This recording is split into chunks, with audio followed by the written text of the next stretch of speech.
Amanya n'eddoboozi VJ OJ. I'm a Ugandan living in the United Kingdom, signed by Star Records. I am a filmmaker, producer, and a musician at the same time. I do own a film company called First Choice Films, and I've been living in London for quite long now, for like I think 18, 19 years. Because my name VJ OJ comes from a DJ background, so I had to prioritize my music than DJing. So nali nokusalawo nti you know what, ebintu bingi byenkwasaganyizza. The moment I went to the uni for my cinematography course, I decided to drop the DJ part. But I was one of the London's biggest DJ, because I won the London DJ battle. But then I dropped that, nengamba, you know what, let me focus on my music and my film company. Yeah. So biba bingi naye mbadde ninfuna engeri gye mbikwasaganyiza mpola mpola nga omanyi nawe okupambana. Uganda navaayo ndi muto, nali njagala kujoininga famire yange.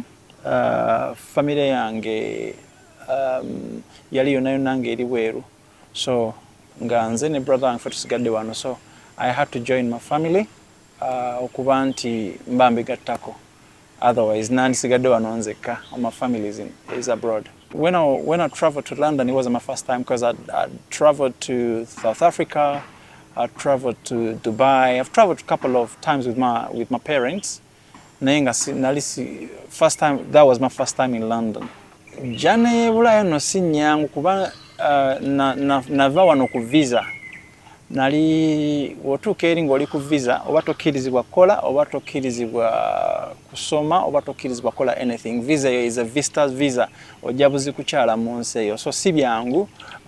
So we had to plan how we go into okitegeera okuyiiya engeri nsigale mu system.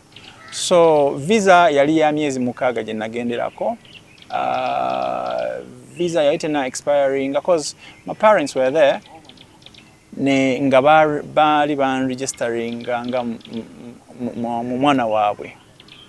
So it wasn't that hard okukyusa visa yangu okweteeka ku bipapula by'abazadde bange. So bo bali settled already mu UK. So kyali kyangu nnyo kubanga all it took is my DNA of proving anti bali bazadde bange, and that was it. Kyo proving but then bali tebalina gye bayinza kunzisa kubanga na claiming anti ene Uganda sina ndabirira tewali gwenyeza kuddayo kundabirira. So it was straightforward. Parents bange baganda bange bonna bali eri. So it was just a straight line, and Katonda nanyamba within a year or two bali banzizeemu nenta ebintu nebisumulu kumanyi wamala woba tolina bitambula eri tewali kiba kitambula paka nga bamaze okusumula. Bamala okusumula kabaita okusumula ki okubanga bakuwadde nti nno katukkiriza obeere mu nsi eno legally, obeere nga tolina osobola okukola, osobola okusoma, osobola okukola ki. Yeah. So banzikiriza mbeere mu baba tebakuwadde butuuze wala bajo gye bayita indefinite leave to stay. So eyo bagikuwa for 5 years. Oba olina okikipinga for 5 years. Oba bamala ogikuwa for 5 years, oba olina okumakinga sure toyina any criminal record gy'okoleddemu, tokoleddemu kikolobero kyonna before okuwa obutuuze. So okuwa obutuuze olina okutuula test gye bayita life in the UK. Life in the UK omala giyita waliwo ebibuuzo bye babuuza ebyo bikambo, olina okutuula test number okuyita life in the UK. But I was very smart about that. Webampa my indefinite, I straight away went to school. Nentandika okusoma, nentandika college, when namako nengenda ku uni straight away, nenkola films then establishing my name mu UK. Then making it very hard for them to say no to butuuze. Kubanga mu UK bobo ina nagulawo film company from 18-19. Nali ntandise okuba omukujukuju nga 19 nali nyingidde mu club gye twali tukola mbagita La Face. And that club, I started as a young DJ, one of the youngest DJ nga njiga okuba ebyuma naye nenoonya ki ekiyinza okunjawula ku ba DJs abalala. Ne figuring out ba DJs bonna bagenda mu club tewali bakuba just music. That is when I discovered, you know what if I start playing music, but when people are seeing live videos that I'm playing, that was my niche. Then I named myself VJ OJ, not DJ. So abantu abasinga bajjanga mu Club La Face, because Club La Face is one of the first Uganda African club to open in London nga bakozesa VJ, like live video mixing. So that was my idea, and now everyone has copied it. Like from then, a lot of people have copied that. A lot of people you see, but DJ abasinga wanabona bakozesa ki, bakozesa live video nga video. But nze nakitandika nga nkyakozesa na DVDs. Video on the circle DVD. So it was my unique niche. I attracted even BBC to my club to come and see the atmosphere that we built in that small part of London. It was North London at Club La Face. And I also introduced a night that was a hit night in both in London, but also the wider London, also outside London, like Birmingham, Manchester. People were coming to that night. It was called Kampala Night. I don't know if you heard about it. So Kampala Night was a big night. It happened every last Sunday of the month. So when we introduced that night, it attracted a lot of people from even Sweden, France to come to that night. So we attracted the BBC to come and film the little Kampala we built into London. So it was something that I was very passionate about. Uganda is like stayed with me. It never left me. So how can I improve my country? So all this time I've been fighting and fighting to see how I can actually improve my country. Kampala Night, we only played Ugandan music, and that is the reason why it attracted the BBC to come and actually see who is this kid that has brought Kampala into London. So that night launched, I could say launched me in London. I got to be known a lot because of that night, and also that is when I got connection with a lot of artists, Ugandan artists both, and also other artists like Awilo Longomba. That is when I did, because that night when we launched it, we were figuring which Ugandan artists can we bring on that night to launch it. And that time, it was Radio and Weasel buzzing. So we brought Radio and Weasel to London to launch the Kampala Night. And it was crazy that after the launch, then we planned to do a collab with them. I think I have a song with, 2 songs with Radio and Weasel. I don't know if you know. Oh, sweetie baby, no closer call. Yeah, so it was during that time that we actually planned. You sang that part? Yes. Why do they usually confuse you with another artist? Well, with Michael Chris.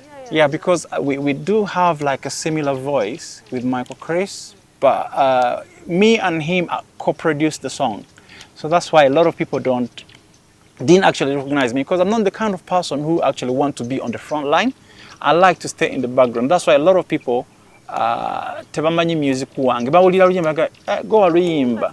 Yeah, so like I've been staying in the background for so long, but now that I'm with Star Record, they want me on the front line. So sometimes when you don't have a record label, you're running yourself, you don't know what to do. Until when a record label signs you and you know what they say, you know what, no, why are you always staying in the background? There's a lot of things that I've done for a lot of Ugandan artists.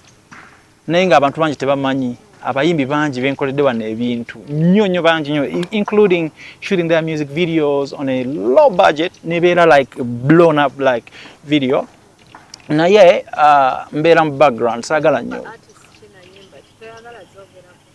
Abakoze ekyo ba artist benkoledde nkoze ne ba artist bangi nnyo. I've worked with Spice Diane, I've worked with Fik Famika, I've worked with Chameleon, I've worked with Eddie Kenzo, I've worked with Lydia Jasmine, I've worked with a lot. Some of them, I've worked with abamumbeera bidanaamanya naye nga nkoze ne ba artist, almost abantu artist bonna abajja mu London. In a way, they figure out how to look for me because they know what I do. Yeah, that is where the producing comes from. But also, I dropped at the minute right now. My management told me you can't be doing the production, music, singing, video and all that. You have to focus on one thing, which is your art. Now, what I do, because I have visions, I have, with visuals, if you have a vision in your head, you can actually tell it to someone and then someone can actually execute it. But also, what I do now, I do skeletons. Skeletons are like sketches of what I feel in my head. I produce what I feel in my head, and then I write or I put something on it, and then after I give it to an engineer to actually work out the magic. I'm not focusing more on production now, I'm focusing more on the art of singing and doing great music. So kati nno oluyimba olulala ne Reddy and Reese lwe bayita Jolly, oyinza okuba olumanyi naye nga tomanyi mbu nze I'm behind it. I produced that song, like the whole of the song, the whole production, I produced it. But Nasim is the one who mixed the song. So a lot of people think that Nasim produced the whole song. But I produced the song and Nasim mixed and mastered it.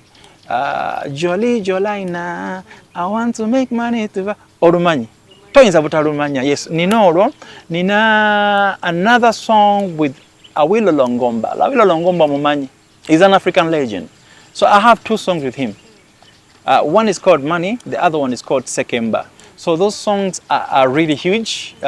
Maybe they might not be big in Uganda, but they're huge in Africa. Because of course you're doing a song with Awilo Longomba. That's a big thing. Who wouldn't want to be doing a song with Awilo? So I have a song with Awilo Longomba. That's how serious my art is, and how nga bwe mbadde nsigala emabega nga sibeera ku front line nnyo kubanga obeera otya n'oluyimbo n'Awilo Longomba nga Uganda tekumanyi. I have a lot of big collabos.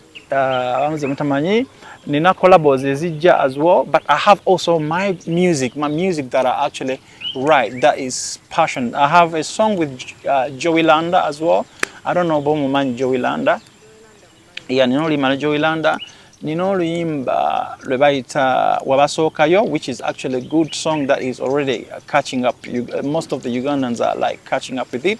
I have so many songs. I have albums and albums of music on Spotify that is making a lot of money at the moment, but Uganda don't know about that music. So hence the reason why I'm trying to like put myself out there for Ugandans to like come and support my music, and you never know. I'm the kind of person sagala nnyo kuba on the forefront of things. Era until Star Record came around, I was still gonna stay in the background because Mani, I know there's a way God blesses someone who like, I need to lift others. I am very passionate. I could actually put my career at rest to help others. That is the kind of person I am.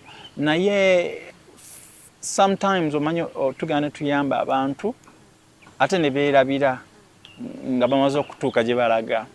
So ebintu ebyo bize bi happening on a lot of occasions because nze waliwo abantu beswa kwogera amannya wano benkoledde ebintu ne bibatuusa ku level eri eya waggulu ennyo naye ate ne bakye n'okomawo ng'omubuuza ekitone ennyo naye n'akulaga mbu ali busy nnyo. So ebintu ebyo you learn from those things n'ogamba bano abantu baffe nga mbakoledde ebintu bino byonna naye just kano ke mmusabye okunnyamba nange anteekewo okwo naye nako kamulemye. So nzize njiga, so now ndi very careful okuyamba abantu, even though njagala nkyagala okuyamba naye ndi very careful. Nina benyamba, nina n'abandaga mbu ino watono ojja muyamba naye ayagala kukozesa bukozesa nenkimanya ngenda muyamba naye sina kye ngenda mu expectingamu. So ebintu ebyo bize nga bindaga ekyokukola. So right now I think it's the right time for me to focus on myself rather than focusing a lot on other people. Atokufaayo nnyo oba naye no ali atya ate nga gwe teweewadde nnyo ki time. The biggest challenge in the UK is one, oli muddugavu ate even if you try n'okola music owaabwe tebagenda kupasivinga nga bwe balina kupasivinga because of your ki kale eno kati ate bw'otakola byabwe nogaako okole ekiki ekye Uganda, you need to be here to promote that music gwokoledde Uganda. Olina okuba wano mu promotinga kati ne tuba nga tuli in between awo kyova olabanga a lot of talents bw'oba toli passionate enough zifiira nnyo e Bulaaya. N'aba wano nga yali muyimbi wa kabi nnyo naye n'atuuka e Bulaaya ne kifa. Reason being nti atuuka wali n'abeera ng'ali mu middle tasobola kukola kiri ky'abazungu n'ekyo tasobola kikola kubanga ne bw'anaakikola kuba nze nkoze ennyimba nnyingi nnyo ezo eziri mu lulimi lwaffe wano Uganda kubanga I need to promote my culture in London because end of the day manyi ndi muna Uganda tesaagala no one can change that even though kati ndi mutuuze weeri nina katabo keeri naye still tewalayinza kunzijjako my Ugandanness. So dilemma gye nalimu nayagala nnyo Uganda to the level that ng'abantu bangamba ojje okola music mulungi naye okolera just Uganda, that's just a small part. Nga naye ngamba no, lwaki abantu bange tebasobola kuwulira this music ali good. Ne bangamba toliyo, bw'oba toliyo tolina ky'oyinza kukola. Ne ngamba naye nina mikwano gyange mingi nnyo, but DJs most of the Ugandan top DJs are my friends. The DJ Shields, because bonna bajange UK nga mikwano. Most of the top Ugandan DJs are my friends. Nga ngamba naye nina ba DJs bangi. Nina mikwano gyange giri ku TVs mingi. Lwaki music wange tasobola kubeera nga akwatayo n'abeera ne bamanya kuba kati the advantage nali ndowooza nze gye nina nti you know what ndi Bungereza nsobola okuproducinga music nina connection ba producers mbayina ba Daddy Andrew bonna all those are my friends abantu bali mu industry bonna basinga mikwano gyange bonna mbalina lwaki music wange so amukolera wano nagana hitting Uganda so kyagaana mukwano kyagaana yes mikwano gyo gina net gisobola okuyamba to a certain level but so akuyamba completely kati the moment I switched a little bit ningamba you know what nkoze music we Uganda mungi nnyo all my friends now been creating them mu UK banji abali mu Europe banji ningamba you know what let me do something for them nabo kuluyimba olu lumu era na producing olu luyimba sekemba nagamba you know what ngena kuteeka mu Oluganda oluma mulimu ekigambo ky'Oluganda mulimu ekigambo kimwe ky'Oluganda and that song is the one that has actually almost made all my losses come back to me because people were perceiving more than what I expected. Ne balugula nnyo, ne baluwuliriza nnyo, ne streaming nafuna sente nyinyo streaming ninchemnya ngamba all these years I was so passionate about doing Ugandan music nga focusing just ku Uganda. Because oluyimba lumo focusing away from Uganda I've made this lot of money. So that is wembuka ngamba you know what maybe I'll do another song maybe another song. Then when tandika kukola nyimba chi eziri versatile nga abantu alala nana basobola ziyigiriza naye nga ekyesinga okunuma omutima nti music gwokoledde ng'omukoledde abantu bamuwulire ne bagaana muwulira sigana muwulira naye ndooza the reason the ear bagana more attention oba nga bagamba ono taliiwa tekatuwulira waaki nakola video ya tonto oyo mulaba bakatandika omumanya naye ali like so old. Nina gamba, you know what, this song means a lot to me. Like, let me go to Uganda. Najja wano, ningamba kangende Uganda je mankolera video. Era namala kolera wano video olulima libatandika olumanye Uganda. So there's a way Ugandans tebagala byokoledde eri. Kuba nakola video ezimalayo nengenda your love. Nina oluyimba nalukolera Dubai mu Mata gakola gatya byamalayo Uganda baganda sebo. Oni go to tubuulira ki twagala ojje wano. Okay, kati ngenda kubuulira ekintu ekiri very very hard to a lot of musicians to understand. Kati nze understand because of I've done this a lot of times. What makes a song is not the artist who sings that song to the perfection or the producer that makes the song to the perfection, but the management that puts the song into people's ears. Olianga ogambye mbunna amatwa agamutegaana kati okimanyi mbunno waliwo ennyimba eziri big kati naye nga nze wenzuulira bwe nti ngamba nolubulamu kino naye lwakubanga balupromotinga kati okukola oluyimba kiri 5% of that song to be big. The 95% is how you promote the song. Era kye nayiga kati bw'oba tolina budget egenda promotinga luyimba lwo mukwano lutereke kubanga ogenda lureleasinga lufiiraawo. Bw'oba tolina budget promoting luyimba lwo to the maximum olutuusa gwoyagala kalube nga lufaanana nga enjoy ya luyimbye lujja kusigala awo nti olirizinge oteekaawo balusange baluwulize tebikyakola. Zuka challenge omanyi sente zikostinga kati abaana ba TikTok omanyi basinga okukola sente kati kati bakusupportinga. I think waliwo abakola challenges nga basupportinga but still ayina kuba mukwano gwo nnyo simanyi yo TikTok nga munene ojja mumbulira ng'akola challenge za bwerere. So muna ebintu bya music bya how you promote the song. Omuyimbi wano nze gwendaba nti he has the best management is pushing music to the level is Joshua Barak. Omanyi lwaki? Aina management emanyi okupushinga music away from Uganda, and that is a smart way of getting Ugandans to jump on board for free nga bamaze okulaba music akoze eki. Trending nze eri ebbali kati eyo strategy nungi, but it's dangerous ku music abamu gwe bakola wano. We have a record label called Star Records. This record label is actually formed. I'm one of the artists that they've signed. So the